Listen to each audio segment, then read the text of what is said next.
Absolutely. All playstyles are equally garbage compared to mine.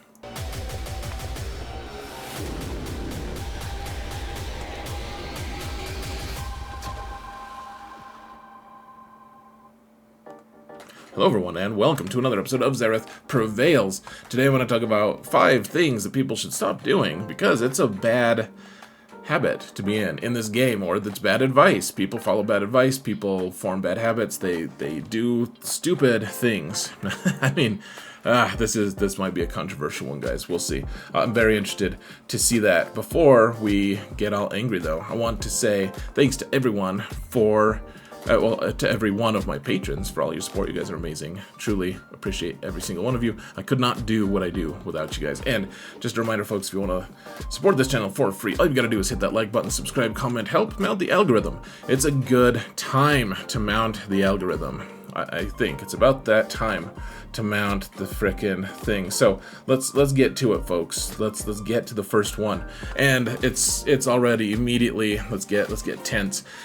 Stop farming fun things, guys. That's my advice, and I'm sticking to it. Now, before we just stomp off and decide that we don't like Xerath Prevails anymore because he's an insensitive jerk face, I want to make sure everyone knows, I want everyone to have fun. Whatever way is actually fun for you, please have fun. The biggest piece of advice that I hear people when new players are playing, I hear of someone say, hey, okay, yeah, farm the good stuff, sure, but then make sure that if you love a character or something, make room to farm that character. And usually that results in farming garbage like Phoenix. And that having garbage characters is not synonymous to enjoying the game for everyone. Sometimes it is. Sometimes you will get dozens or even hundreds of hours of mirth because of your Relic 9 cup and the meme that you can have, and you think that it's so funny to show your guild, and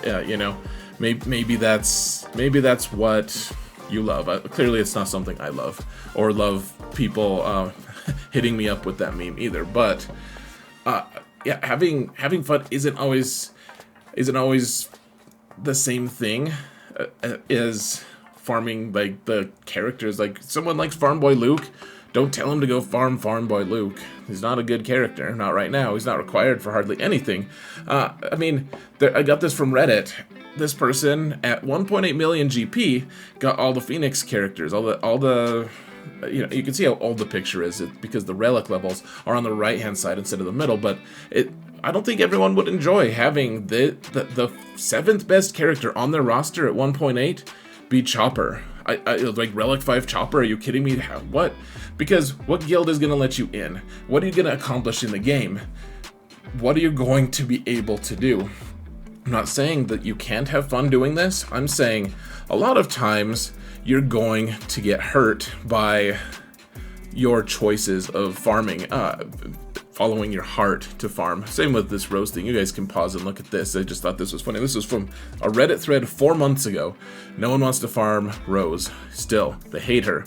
And that's not going to let you have the best roster. I mean, I'm not saying you have to have it, but if you're a person who loves to have a good roster and be competitive and accomplish things in this game, most people play a farming game, a character collector game, so that they can get more stuff, so that they can be more effective in the game. And farming Phoenix immediately because you watched the show and think it's cool is maybe not the best option for you. You may be more competitive than you think you are, even if you don't like PvP, you don't like playing against other players, you don't really care that much, you're not that ambitious. But if you're playing a game like this, usually it's not going to be something where you're trying to be ineffective. You want to be a little more effective than that. And so, stop farming the fun stuff. I have nothing against it. If that's genuinely what makes you enjoy the game, I'm not going to judge you for it. I want that piece of advice to come with this big old caveat of, you might not enjoy what you get for having a garbage team like Phoenix. Now, Phoenix is good now with Captain Rex, but for 7 years, Phoenix was a very bad choice. Number 2, stop neglecting fleets. This is so crazy. Fleets are where all of your crystals come from, basically, that you get them in Fleet Arena. You get them in GAC because GAC, really, you get into Kyber by having really good fleets. That's not the only way, of course, but you can get into Erodium or Kyber pretty early on if your fleets can back you up, because people don't play their fleets. Look at this. I can't get over this. I never can. People have a 7-star Malevolence, and they have a Relic 7 Grievous, presumably with all 6 E-mods. And what are you doing with yourself when you also, on the same account, and this is taken from an account that's over 6 million GP, they didn't even farm these two, the Vulture and the Hyena, which I've never understood not farming those ships, because you don't have to gear the pilots. You just get them to 7 stars and you're done. It's a fully geared and fully operational, armed and operational ship, and it makes very little sense to me. But that's how we get most of our crystals. Fleets are the plaything that they unlock so much in this game, and a lot of people just decide they don't like it. I don't necessarily love fleets either, but if you want crystals, which I think is going to be a thing that most people want, that's a goal, people want to have lots of crystals, and they don't want to spend money, like actual dollars, just to buy them, or to get them, then maybe getting fleets, a good fleet, under control is a good idea. I think neglecting fleets is something I see all the time when we're doing roster roasts on Crate. It's crazy, man. People do it. So the third one, stop ignoring characters that aren't accelerated. I hear this a lot. I don't farm characters unless they're accelerated. Accelerated means that you can get 2 shards instead of 1, and it takes a year for a new character, once they're introduced to be farmable, to become accelerated. So usually a character is released 2 months later, they're released to be farmed, and then a year after that, so a year and 2 months in, you don't get to a year and 2 months in, well, after they've introduced the characters, when you can start farming them on an accelerated rate. So first off, I want to say I do love efficiency. I think it's important. You should try to be efficient. That is how to play a character collector game with a ton of resources. I have a ton of videos out that talk about efficiency and the best way to spend your different resources. I think it's great. However, the question is, how are you going to keep up here, guys? If you decide not to farm accelerated, and I get it, it takes twice as long to farm these new characters. And not all new characters are worth farming, to be clear, guys. Like, if you don't like Ewoks and you're not going to get Galactic Legend Leia anytime soon, then don't farm Nisa. I don't care. Don't farm her. But how are you going to use Malicos? If you get Malicos unlocked, and then you've decided that you're going to wait to farm Seer or Jedi or Baby Cal just because they're not accelerated, you can't. Where are you going to use Malicos? Maybe you have Lord Vader, maybe you don't. I don't know, but he may not be the best option for that. Malicos, there's a ton of different characters that if you decide to just follow what's accelerated, you're going to get behind, and you're going to have... What was the point of Conquest? You get this new awesome character that you didn't even have to probably pay any money for. You just unlocked him after 3 months, just like the Krakens did. But then you can't use him for like another year or so, because the characters that he's used with are not farmable to you. They're not accessible. Yeah, that takes a little longer, but not every single instance makes a poor farm. Not every instance of non-acceleration, I guess, guys. I think that's one of the most prevalent things that people have is, I never farm a single shard that isn't accelerated, and it just makes the game inaccessible for, I mean, that's going to take you a year and a half to get new characters. They get introduced, people are like, oh, that'll be great in a year. It's not a year, it's a year and a half, because you have to wait. The character's introduced, then it's farmable in 2 years, and it takes 3 months to farm that character afterward. Unless you accelerate it yourself and spend crystals, and then you're accelerating it already yourself, which you could have done previously. Malicos is great now. Why wouldn't you get him now? I mean, that's just one example of many, I suppose. This is also, folks, why people don't farm ships. They have this attitude of they don't want to farm non-accelerated things. And then they're like, oh, well, ships, none of them are accelerated. They're all slow farms, and they don't have any patience to farm these longer farms. So they just don't farm ships. That one thing leads to another. Play stupid games, win stupid prizes, I suppose, folks. Next up, very closely linked to this, stop worshiping efficiency. We should absolutely try to be efficient. Like I said, efficiency is important. It is, and yet if we worship it, if we hold it to the pinnacle, people say things to me like, "Oh my gosh, that is not efficient at all. What you're doing." I have different objectives in mind. Instead of worship efficiency, I'd rather worship effectiveness. I'd rather work on something that's effective. So, yeah, people get stuck on being efficient. Oh my gosh, yeah, I have to farm this thing.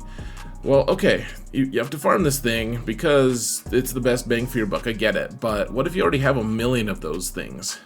Maybe accept a little less efficiency because that thing will also, it's like GT or raid currency or whatever, that there's different things that are assigned to different groups of gear and stuff. You know, GT2 is better for buying this thing, GT3 is better for buying this thing, and, you know, raid currency Mark II is better for buying the, you know, like everything has their own specific assignment. I get it. It's important to be looking at, absolutely, but that doesn't mean if you already have 1,000,000 of this other thing, you're not going to run out of it anytime soon.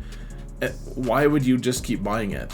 Why not buy something that's a little less efficient but more effective because you need it, because it's a bottleneck thing? I mean, people are going to end up buying a lot of weirdly inefficient things here pretty soon because of the Mark I currency being what it is. You know, and non-accelerated farms is a great example of you know, you're not going to get a good character unless you decide to farm them. That's just how it works. And if they're non-accelerated, then I'm sorry to say. Oh, another, probably my biggest example though, guys.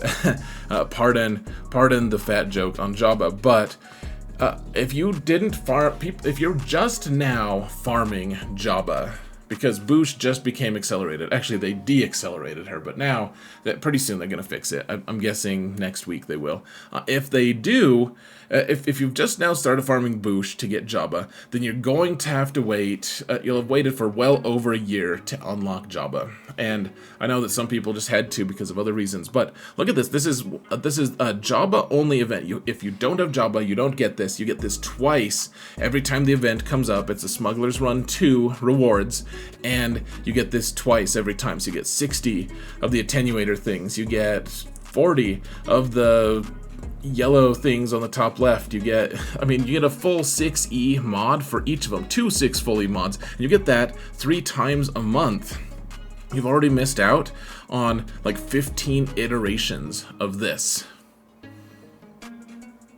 15 months worth of iterations, so it's like 45 iterations. Like this is a lot of materials that you're already missing out. And if you've decided that you can't get Jabba because the characters are non-accelerated, you've already lost out on a ton of stuff. And that's just that one thing. Jabba has a ton of other things, including you miss out on the raid rewards, you miss out on the Rise of the Empire nodes, tons of things that you're hurting yourself for not getting. If you haven't gotten Jabba by now, you've hurt yourself, in my opinion. I mean, depending on your account and whatever your situation is, but for a lot of people that has been a force for extreme good for their account, but they had to go with some non-accelerated farms. It's just worshipping efficiency just for efficiency's sake, it's not going to be worth it if it's going to be really ineffective and you're not going to get as much cool stuff in the long term. I don't know if Leia's worth it, by the way, guys, but Jabba definitely was worth dropping everything for and working on immediately. Another form of efficiency, there's been this big argument, I've mentioned it a few times before, that if you sim in groups of 3 instead of like groups of 20 or whatever, then simming in groups of 3 is supposed to get you the best total drop rate. And Taliana, someone I lean on for a lot of math things in this game, she has just completely destroyed the idea that farming in 3 groups of 3s is more efficient. But even if it was a little more efficient, I still wouldn't do it, because damn, why would you sim in not sim in 20s? That's why God invented the sim button, guys, is to not get carpal tunnel and to know yourself by simming in 3s every single time. You have to click it 7 times just for a stack of 20, or you can just click it once. Finally, guys, please stop working on only one thing at a time. People will say, oh man, okay, I'm working on Inquisition. Okay, you're cool, you're done with Inquisition. Now what? Okay, now I'm gonna work on my Resistance. Okay, cool, you're starting to put gear on them. Well, some gear, but I can only get it up to gear 11 because they're all just 3 stars because I haven't farmed them. You need to layer your farms, know what's coming next, make a plan. This game, it has so many squads you can't afford. I see this a lot though. People are like, okay, I'm just working on one thing at a time. Okay, I have all the things for it, I'm good. Now set this aside, and we'll put this other one here. And so know what's coming up next, and start farming that too. If you want to see me doing that in action, I've 7 months planned out ahead on my smaller account, on my 5 million account. So I'm gonna put that in the video description linked. You can also click on it here in just a minute. You can just see it in, you know, my own methodology, I guess. But anyways, those are the things I think you should stop doing. That they're all dangerous and detrimental to success in the game. Now, at the end of the day, guys, obviously, if one of these things makes you hate life, if you're unhappy with it, probably not worth doing. These are bad habits, the whatever you want to call them, that I wanted to just shed a little bit of light on. That's all. So let me know what your thoughts are in the comments. It's all lovingly meant, at the very least, even if I'm totally wrong, even though I am the sole arbiter of truth, as people say. People are going to take me serious on that. But one way or another, folks, thank you all so much for watching. And remember that in all things, Xerath prevails.